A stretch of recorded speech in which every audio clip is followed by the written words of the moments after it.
And when people don't know Christ and they know us and they see our values, people start looking up to us or whoever that Christian leader is until they find out that leader's not the light. That leader points to the light.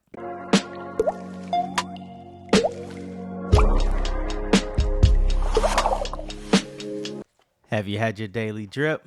Welcome back to season 3 of the Daily Drip podcast, where we create kingdom content that builds community. I'm your host, Aaron Levy, and we're going to squeeze them scripts for that daily drip. What does drip stand for? Devotional Reading for Insight and Practice. Last week, the first episode of season 3, I had my daughter Trinity on. Our drip was God. Wasn't that an awesome episode?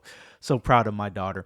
We're going to continue in John. Last season, we were in Philippians. First season, we were in Philippians. Second season is Ecclesiastes. Third season, John. If you've been a part of the community for a while, thank you so much for locking in. Let's share it. Comment. Let me know if you weren't in the scriptures before, but now you're in the scriptures. And let me know if you have any questions about the podcast. But hey, our drip for today is light. Let's look at it. Verse 6 through 13. There was a man sent from God whose name was John. He came as a witness to bear witness about the light, that all might believe through him. He was not the light, but came to bear witness about the light. The true light, which gives light to everyone, was coming into the world. He was in the world, and the world was made through him, yet the world did not know him. He came to his own, and his own people did not receive him. But to all who did receive him, who believed in his name, he gave the right to become children of God, who were born not of blood, nor of the will of the flesh, nor the will of man, but of God. Last week we talked about God. Trinity did a great job talking about God the Father. But now we're talking about the light, and we're talking about Jesus. But let's talk about John first, because if we look at verse 6, it says there was a man sent from God whose name was John. Now look at his description. He was sent from God. He's a witness to bear witness about the light. But verse 8 makes it very clear he's not the light. And that's what makes Christianity a little complex, because we have songs, let your light shine, right? And our light is supposed to shine because Jesus, we are in Christ, so we are to look like Christ. And when people don't know Christ and they know us and they see our values, people start looking up to us or whoever that Christian leader is until they find out that leader's not the light. That leader points to the light.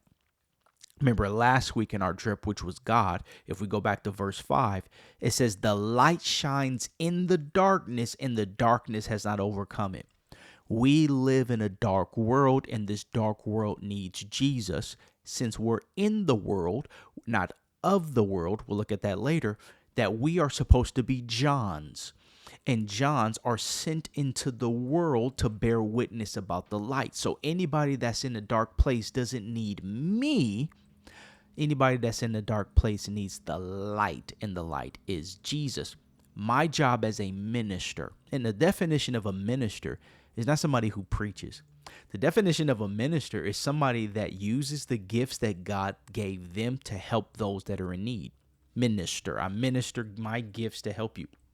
So anybody that's over that feels like they're overcome by the dark, hey, you don't have to be overcome by the dark because we know the light. And what happens is there are people that know John's more than they know Jesus. Jesus is the light. John bears witness about the light. That's why if we look in verse 9, the true light.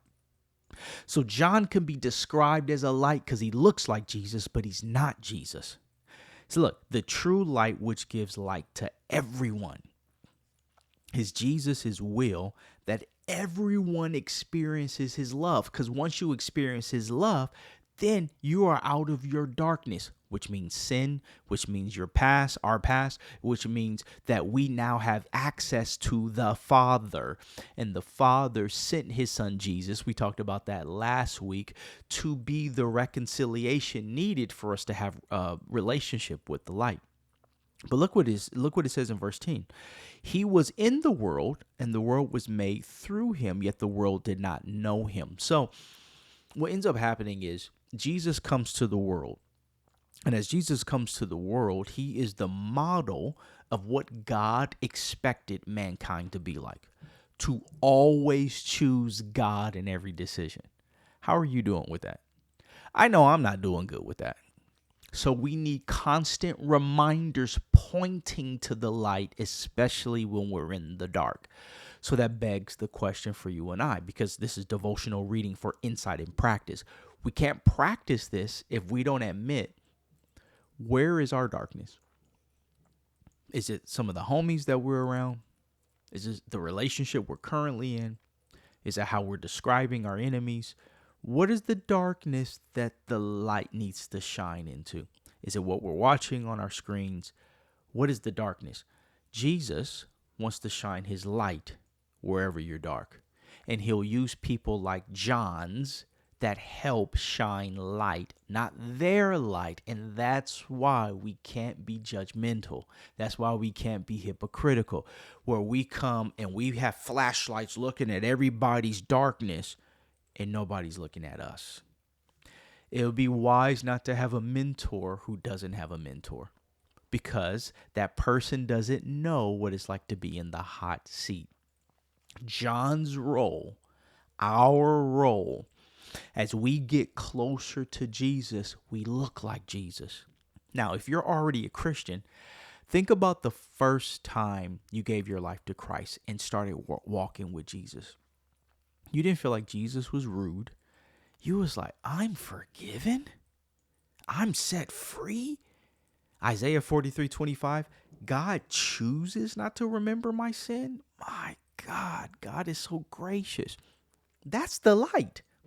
Now, when people are around us, do they experience that? Because sometimes once we as Christians start walking with God a while, and then we see somebody in the dark place, we forget we were in a dark place.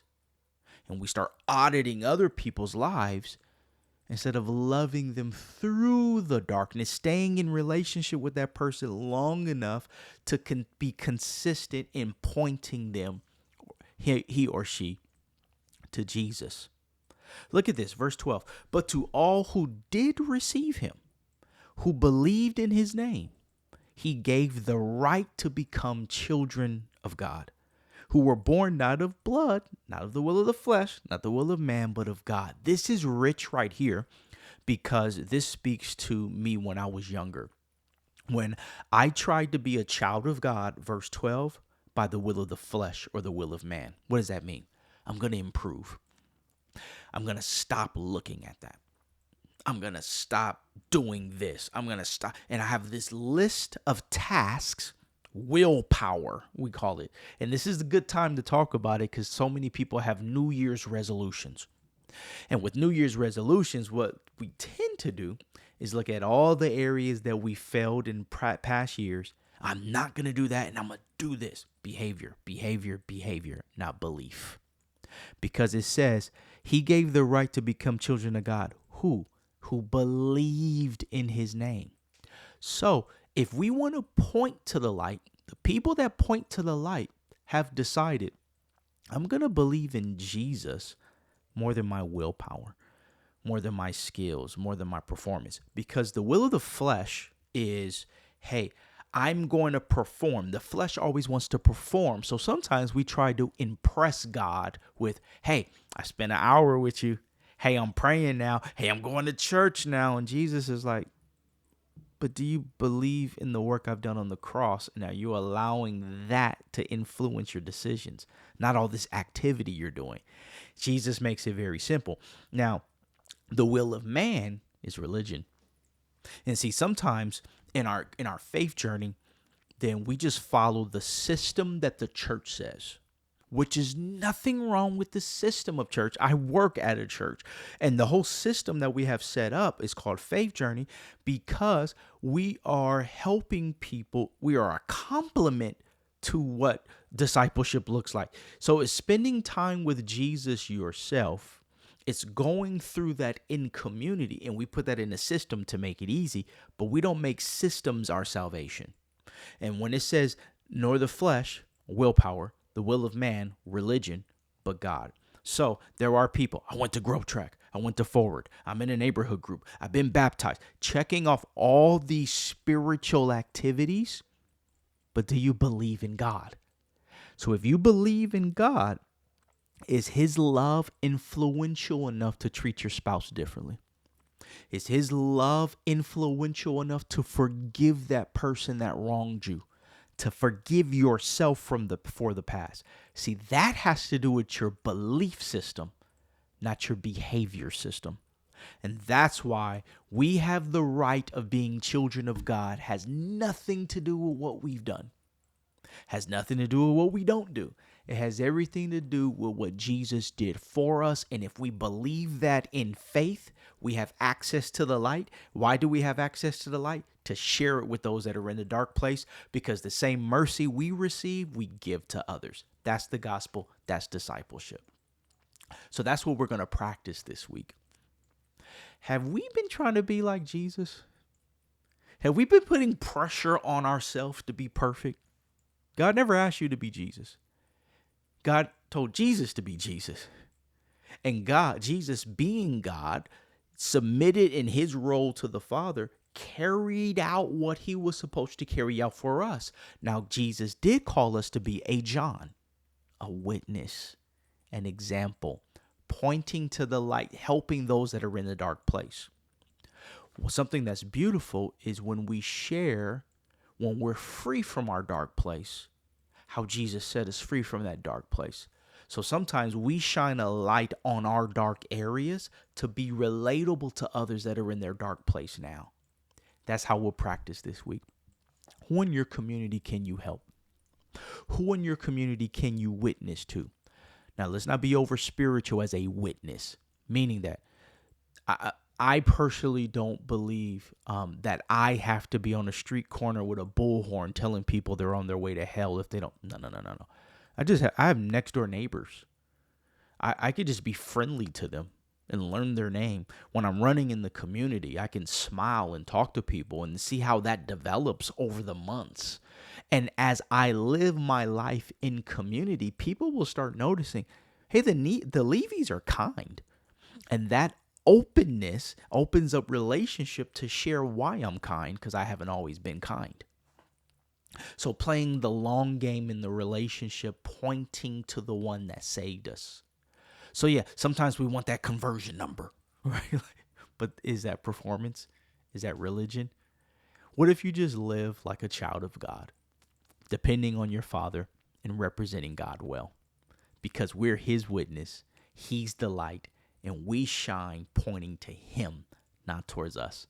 So that's the drip. Thank you for staying to the end of the episode. Let's lock in. We have a lot to unpack in the book of John, and behind the scenes, we're preparing to release the book.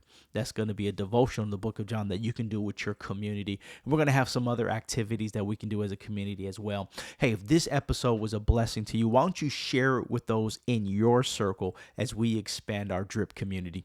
Stay dripping, my friends.